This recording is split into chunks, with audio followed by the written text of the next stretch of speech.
Dünyanın sualları var, her gece yuhumu çalır.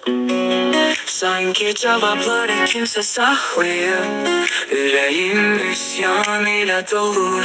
Kim bilir aradadır gider, kim çözecek bu sirli şefkat?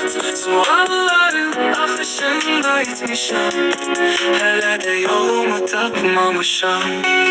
Gözlerim göğde bir iz aktarır, her oldu sanki cevap yazır. Kalbim şüphelerle dövüşür, aktardığım yerde sessiz ölüşür.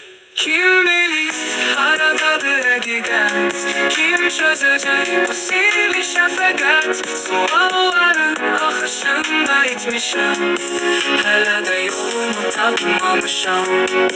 Gözlerim göğde bir iz aktarır, her oldu sanki cevap yazır.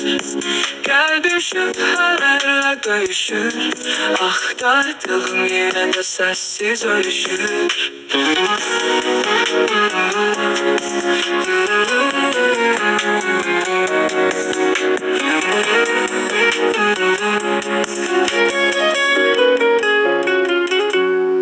Belki de suallar özüdür yok, kayalara sil yazan o gol.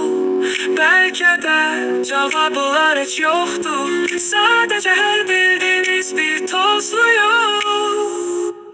Kim bilir aradadır giden, kim çözecek bu sirli şefkat? Sualların akışında itmişim, hele de yolumu tapmamışam. Kim bilir aradadır giden, kim çözecek bu sirli şefkat? Sualların akışında itmişim, hele de yolumu tapmamışam.